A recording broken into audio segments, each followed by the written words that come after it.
신 모든 세계 내 마음속에 그리어 볼 때 하늘의 별 울려 퍼지는 내사 주님의 권능 우주에 찬대 주님의 높고 위대하심을 내 영혼이 찬양하네. 주님의 높고 위대하심을 내 영혼이 찬양하네.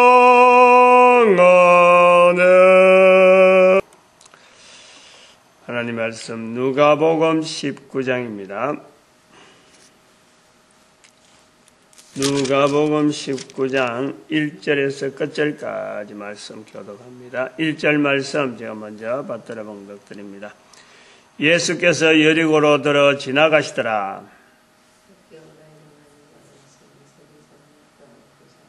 저가 예수께서 어떠한 사람인가 보고자 하여 하되 키가 누가복음 19장 예수님께서 여리고로 들어가시더라. 여리고로 들어갑니다. 성경에 여리고는 예루살렘에서 여리고로 내려간다. 이런 표현이 있듯이 예루살렘은 높은 산성, 높은 곳에 위치해 있고 여리고는 이제는 예루살렘에서 내려오는 여러 가지 길이 있는데 그 중에 여리고를 거쳐야 가는 길목이 있어요. 길목이. 여리고가 산에서 예를 들어 산에서 내려오는 방향이 이쪽 방향 저쪽 방향 어떤 쪽으로 내려오면 어느 곳으로 거치고 어느 쪽으로 내려오면 어느 곳으로 거치고 이렇게 방향이 있는데 한 방향으로 내려오면은 여리고를 반드시 거치는 그런 어떤 예루살렘에서의 어떤 길목이 여리고다. 그럼 지금 여리고로 들어가시더라라는 이 말씀은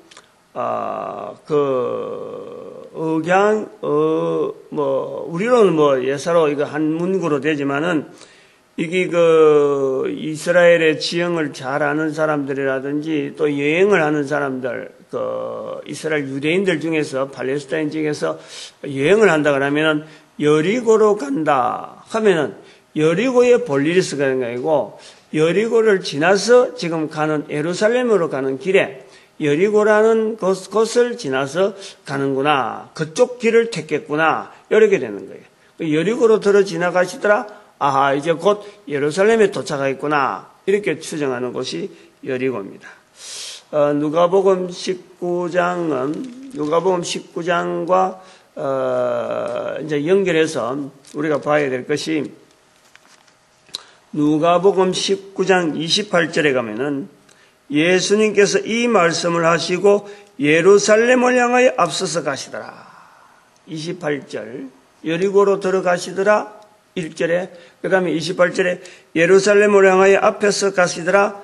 요 부분 그러니까 이제 예루살렘에 앞서서 예루살렘에 도착해갖고 앞서서 가시더라 하는 이 부분하고 여기 19장 28절에 있죠. 여긴 그리고 9장 51절 지난번에 잠깐 했는데 9장 51절에 있는 내용 예수님께서 예루살렘으로 올라가시기로 굳게 결심한다. 예루살렘에 예수께서 성취하실 기약이 차감해 예루살렘을 향하여 올라가기로 굳게 결심하는 9장 51절 이 내용이 9장 51절에서 시작해서 19장 28절까지 이 긴 부분 10장이 넘는 이 긴 부분이 누가복음의 아주 독특한 그런 형태를 띠고 있고 예수님이 말씀과 되어지는 사건 이 내용이 항상 연결해서 설명하듯이 예수님께서 어떤 사건이 주어지면 예수님 주변에 어떤 사건이 주어지면 거기에 예수님께서 반드시 토를 하나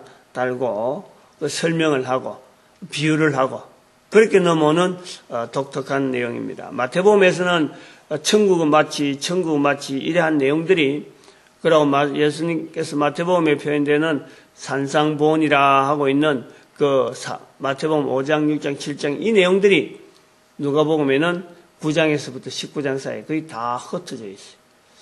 이런 그 독특한 이 내용이 마태복음 19장까지 있다 우리가 볼 때 이런 형태인데, 오늘 여기도 보면은 예수님께서 여리고로 들어가시더라. 여리고로 들어가시는 것하고 그냥 단순하게 예수님께서 들어가시더라 하는 거로서 끝을 내지 않고 여기 예수님께서 또 말씀을 합니다.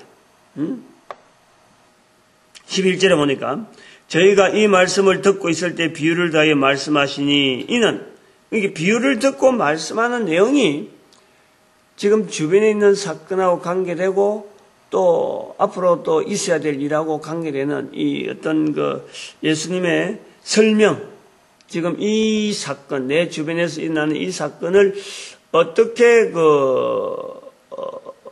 다른 사람들이 받아들이고 이 사건을 어떻게 또 나중에 또 뭐 전달하고 하는 이런 걸 다 염두에 두는 그런 형태로 지금 이 말씀을 듣고 있을 때 비유를 더하여 말씀하시니 이는 자기가 예루살렘에 가까이 왔고 저희는 하나님의 나라가 당장에 나타날 줄로 생각함이라. 그래서 비유 말씀을 하는데 열문화 비유를 합니다. 열문화. 문화 비유라 그러죠. 문화 비유.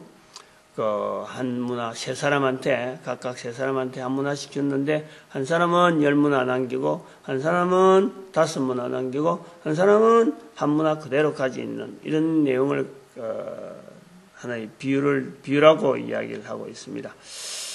그래서 그걸 이제 장사하라 하고 남기는 말씀을 지금 하고 있는데, 이것이 여리고로 들어가시는 것하고 계속해서 예루살렘에서 되어지는 일하고 연결이 계속 되어지는 거예요. 어떻게 연결되어지는가 봅시다. 한 문화를 가지는 사람이 10문화를 남겼다.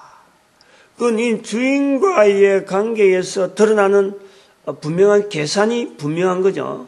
한 문화 줬다, 10문화 남겼다. 그래, 네가 착하고 충성되구나, 잘했다 라고 했는데, 이렇게 되어서 이야기로만 끝날 것 같으면 예수님은 절대 말씀하지 않죠. 이게 상황하고 관계되는 상황하고.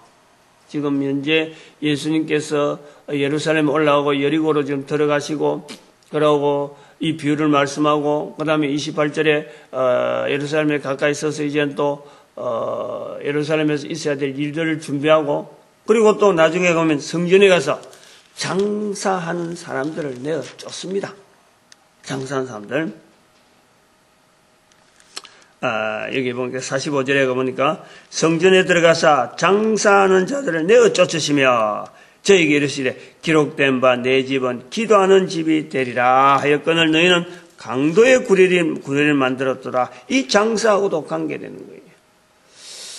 그래서 이거 누가복음 19장에 있는 이 비유, 열문화라고 하는 이 비유, 열문화가 연결되어지는 점을 알아야, 이게 뭐를 이야기하는 줄 알아야 열문화 비유가 있는 이 진정한 뜻을 우리가 알게 됩니다. 여리고로 들어 지나가시는데 삭개오라는 이름하는 사람이 있단 말이에요. 삭개오라는 사람. 그리고 저가 세리장이죠. 이 사람이 키가 작아서 뽕나무로 올라갑니다. 그런데 예수님께서 삭개오 내려오너라. 내가 오늘 내 집에 유해하겠다. 그러니까 이 사람이 급히 내려와 절거하고 집으로 영접하는데, 이제 여기에서 이제 문제가 나오는 거죠. 예수님께서 그 집에 들어간단 말이죠. 그런데 일반 사람들은 안 따라간다는 거지. 안 따라간다. 사람들이 많아서, 예수님 주변에 사람이 많아서 따라오다가, 예수님 주변에 많이 따라오다가, 그것 때문에 삭개오가 예수님에 가까이 못 가서 뽕나무에 올라가가지고 예수님 보려고 그랬는데, 예수님이 뽕나무에 올라온 삭개오를 보면서 내가 네 집에 가겠다 그러니까 따라오던 사람이 안 따라오는 거예요. 따라오는 사람이. 여기서 이제 삭개오의 그 어떤 위치, 삭개오가 그동안 어떻게 취급받았느냐 하는 그런 위치, 요걸 우리가 생각을 해볼 수 있고, 그 다음에는 이거는 뭐 일반적으로 우리가 생각하는 그런 내용으로 볼 수 있고, 그 다음에는 이 삭개오가 예수님한테 서서 8절에 보니까 삭개오가 서서 주께 여짜오되 주여 보시옵소서 내 소유의 절반을 가난한 자들에게 주겠사오며 만일 이것을 토색한 일이 있으면 4배나 갚겠나이다. 가난한 자를 돕겠다. 이 말은요, 부자라는 거예요. 부자라는 거예요, 어쨌든. 늘 말씀하지만은, 가난한 자, 우리가 누가복음에 또 16장 19절에 부자와 나사로, 요 관계도 했습니다. 가난한 자를 돕는다는 것은 가장 큰 덕목이라, 이스라엘 백성들 중에서. 그래서 이거는요, 자랑거리죠. 내가 가난한 자를 돕는다라는 것은 다른 사람들도 그렇고 돕는 사람도 그렇고 이거는 자랑거리입니다. 자랑거리. 응? 그런데 삭개오는 돈이 있어도 이 일을 못하는 거예요. 응? 못하는 거예요. 왜냐하니까 사람들이 자기를 피한단 말이에요. 더럽다 그럽니다. 응? 그러니까 이 삭개오가 이 일을 못하는 거죠. 하고 싶어도 못하는 거예요.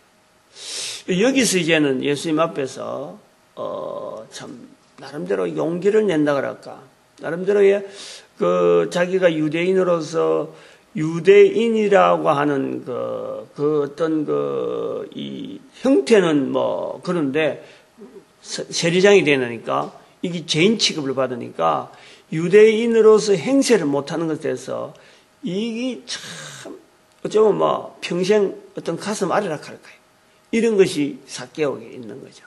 그래서 제일 먼저 내가 내 돈의 절반을, 내 소유의 절반을 가난한 자들에게 주겠다. 평소에 하고 싶었던 그 어떤 포부입니다. 그 꿈이기도 하고, 그리고 자기가 참 유대인으로서 남고 싶다 하는 그런 어떤 간절한 바람이에요. 그리고 내가 누구의 터세가 일이 있으면은 4배나 갚겠다. 그러니까 재물로 인해서 모아놓은 것 갖고 내가 그거 연연해서 하지 않겠다. 예수님으로 인해서 이 고백이 나온 것에 대해서 예수님께서 오늘 이 집에 구원이 이르렀으니 바로 이 사람도 아브라함의 자손입니다 하고 인정을 해주는 거죠. 인정. 그러니까 어찌 보면 삭개오 입장에서는요, 아브라함의 자손 되어지는 그 자부심이 참으로 엄청나게 가슴을 짓누르고 있었는데, 이걸 좀 표현할 방법이 좀 나타낼 길이 좀 없나 하는 자기의 평생의 어떤 고민이었는데 예수님으로 말미암아 이것이 이루어진 거예요. 그래서 이 비유에 대한 내용이 10문화를 남겼다라는 것이요, 바로 이런 내용을 이야기하는 거예요. 10문화를 남겼다. 우리가 가지고 있는 재물이라든지 우리의 재능이라든지 여러 가지 환경을 통해서 그 사람마다 살아가는 환경이 다 다를 수가 있습니다. 그리고 그것이요, 각 사람마다 하나님께서 다 동일하게 살아갈 수 있는 능력을 다 주신 거예요. 그게 한문화예요, 한문화.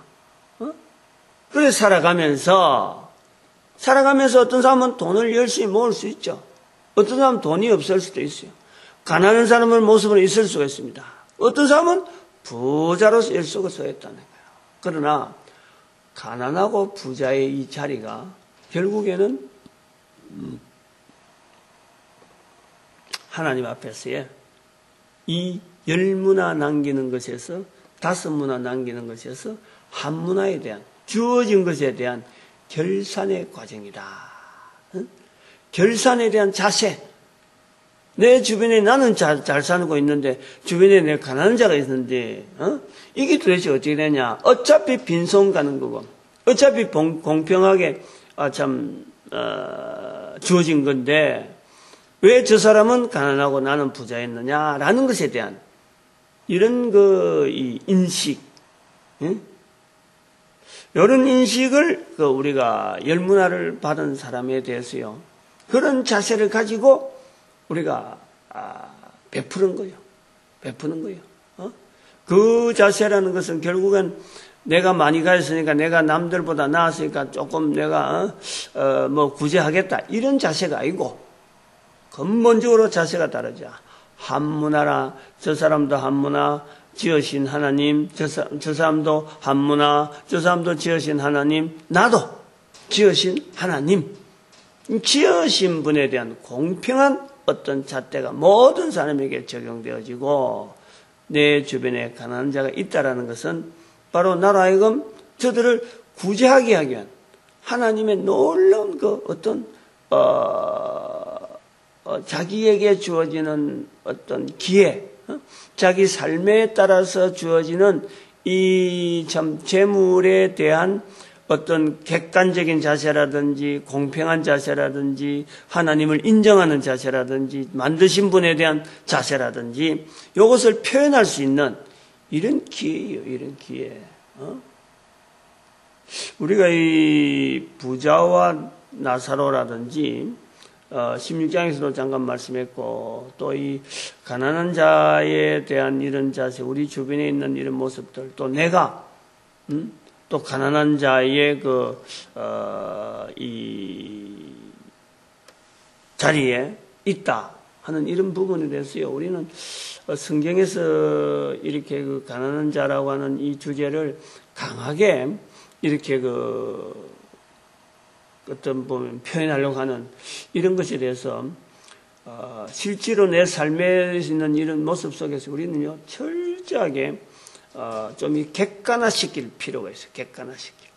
단순하게 내가 돈이 없어서 가난한 이거 자체로 끝나는 게 아니고, 여기는 하나님께서 나를 만드신 하나님의 오묘한 섭리가 있다는 거예요.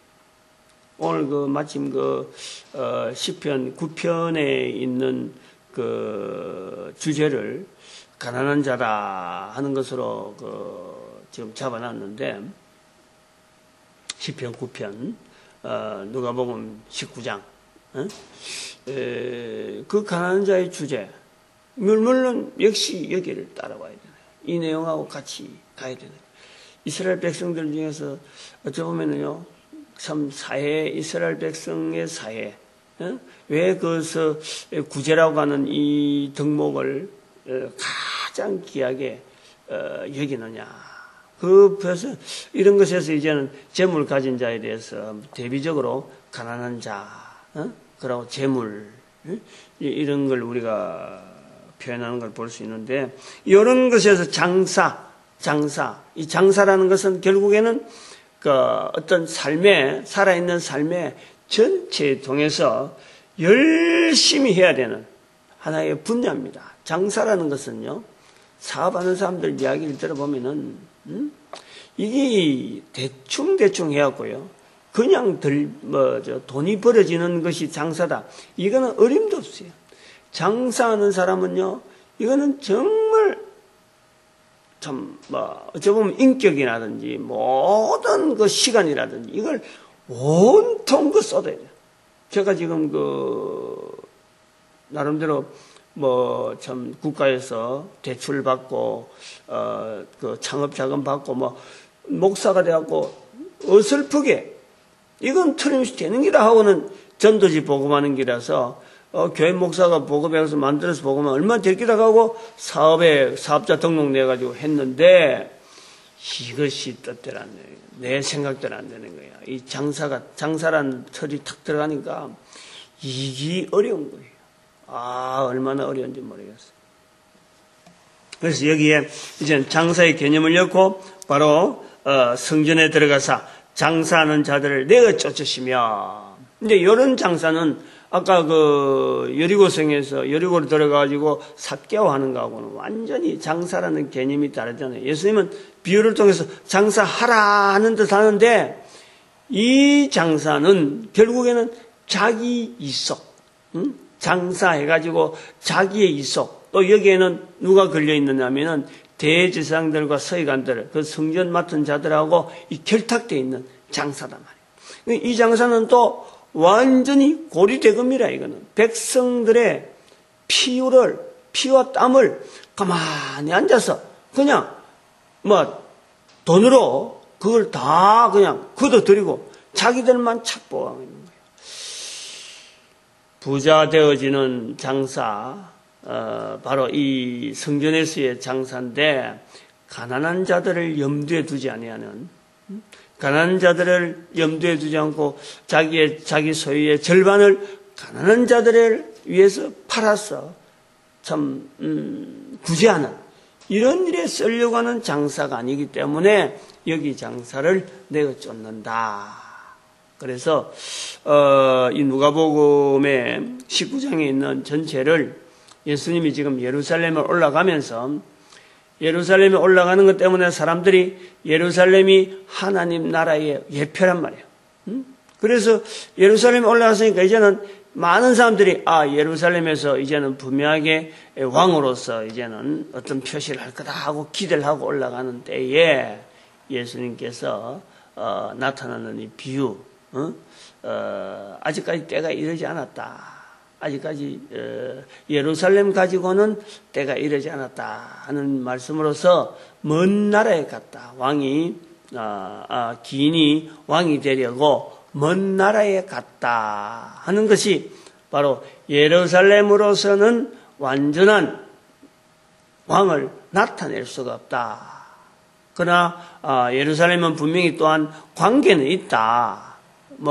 지금이 때가 아니다 하는 그런 의미에서 현재적으로 이 땅에서의 예루살렘보다는 하나님께서 또 따로 준비하시는 영원한 예루살렘, 그것을 우리가 기대하는 먼 나라에 갔다 하는, 시간적으로 지금이 아니다 하는 것을 알려주는 과정에 장사라는 개념을 통해서 여리고성에 있었던 삭개오의 모습과 또 성전에서의 그 장사하는 모습을 대비하면서 정리를 해놓은 것이 19장이다. 그렇게 우리가 볼 수 있습니다.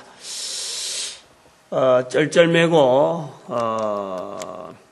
삶의 여러 가지 부분에서 이 참 어려운 환경에 살아가는 우리의 형편, 내가 내 스스로를 볼 때 가난한 사람이라 하는 그런 자리에 내가 들어가 있다면요, 그것은 어찌 보면은 다른 사람에게 부자로서의 가난한 자들을 구제하는 이 기회를 제공할 수밖에 없는 그런 일입니다. 그러니까 내 삶의 형편이 그러하다 그래서 나를 만드신 하나님께서 우리를 절대 가치 없는, 전혀 쓸모없는, 그래서 가난한 것과 가치, 나의 가치는요, 이게 별개입니다, 별개. 나의 가치는 고유하게 있는 거예요. 하나님께서 우리 한 사람 한 사람에게 한문하락하는 이런 고유한 것은 다 있는 거예요. 그러나 이것을 귀하게 여기고, 가난한 자는 가난한 자로, 부자는 부자대로, 이렇게 하는 것이, 열문화 남긴 사람은 부자로서 가난한 자를 생각하는 거고, 한문화, 다섯문화 남긴 사람은 가난한 자로서 가난한 또 이런 기능들을 충실히 하는 것도 다섯문화 남기는 사람 중에 들어갈 것이다. 그러면 한문화 남기는, 한문화를 그대로 갖고 있는 사람은 이 자기의 가치를 하나님과 연결하지 아니하고 세상을 향해서 열심히 살아가고, 세상을 향해서 성전에서 참 부자가 되어지는 이 성전에서 장사하는 사람들, 자기를 위해서 살아가는 사람들이 한문화 남기는 사람이 될 수가 있다 하는 것으로서 이 비유에 대한 내용을 말씀드리고, 바로 이 가난한 자들이 또 이렇게 10문화 남기고 또 5문화 남길 수 있는 이 아주 본질적인 어떤 자리에는, 가난한 자 중에서도 전도하는 자리에 들어가 보면은 장사가 또 전도가 되어져서 10문화 남겼다 5문화 남겼다는 것은, 10문화 남긴 것은 전도자들을 훈련시키는 거예요. 전도자를 훈련시키는 거. 5문화 남기는 것은 자기 자신의 입에서 전도자 되어서 다른 사람 앞에 예수 이름을 자꾸 말하는 것, 이런 것이 또 하나의 10문화, 이 문화 비유로 우리가 볼 수 있고, 한문화 남긴 사람은 아무리 입에 그것이 나타나지 않는 거예요. 예수 이름에 대해서 나타나지 않는 거죠. 예수 이름을 다른 사람끼리 이야기하는 마태복음 10장 32절의 말씀을 전혀 이 땅에 있는 동안에 하질 못하고 있는 거예요. 그러니까 나중에 뺏기는 거예요. 뺏긴다는 것은 결국은 자기의 가치가 없어지는 거고, 그리고 그 가치 없어지는 건 어떻게 되는, 결국에는 우리가 볼 때는 지옥행위지. 일반적으로 표현할 때 지옥행위다. 그래서 문화 비유를 두 가지 형태로 가지고 한번 이렇게 접근해보고 비유를 설명해본 거로 보아집니다. 오늘 우리가 이 새벽에 우리 부르짖는, 하나님 앞에 부르짖는 기도, 이 전도라고 하는 것은요, 축복이다. 축복이다.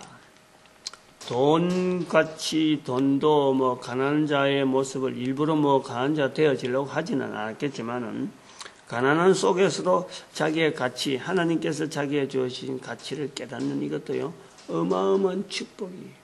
이 어마어마한 축복이에요. 그러므로 우리가 가난하든 부자든 간에 한결같이 예수 이름을 다른 사람 옆에 말하는 이 복된 환경이 주어져 있는 전도, 이것은 참 엄청난 축복인데, 이것을 계속해서 유지하는 것이 이게 제일 중요한 일이다. 제일 중요한 일이다. 그리고 이거 우리 모든 교회가 전도로 지금 뿔뿔이 흩어지고 뿔뿔이져 각 교회마다 뭘 해야 되는지, 뭐 하는 것이 옳은 내용인지도 모르고 그냥 밀고 나가는데, 오직 전도한 형태도 상목회처럼 애들 완전히 돈으로 완전히 선물 공시를 해갖고 애들 유인하는 이런 방법은 절대 옳지 않습니다. 왜냐하면은 이 앞선 교회가, 돈 있는 교회가 이 재물을 어떻게 써야 되는가, 또 다른 교회도 뒤에 처지가고 돈 없는 교회나 이런 교회도 할 수 있는 방법을 이 사람들이 자꾸 보여주고 앞서서 나타내줘야 되는데, 다른 교회에서는 할 수 없는 방법을 자기들 교회에서만 돈 있다 그래서 돈으로 이렇게 치장하는 것은요, 절대 이건 옳은 방법 아니에요. 앞선 자의 자리로서는 절대 올바른 방법으로 볼 수 없어요. 그런 걸 구제의 입장 이어갖고 또 그런 걸 전도라고 하는 걸 해가지고 자기 교회만 이렇게 하는 그런 건요, 절대 옳은 전도라고 볼 수 없어요. 그것도 전도라고 하면서 봉사하고 있으니까, 참, 지도하는 분이 아마 분명히 그거는 하나님 앞에서, 이 어떤 여러 가지 받겠지만은, 여기에 교회가 얼마나 피폐해지고, 병적으로 약화되는지, 이런 건 전혀 고려하지 않는, 어쩌면 참 한탄스러워. 참 할 수만 있으면 좀 이렇게 어쨌든 좀 강제적으로 참 맞고 싶는데, 참 그래요. 그래, 전도. 오늘 교회가 전도로 하나 되어져야지.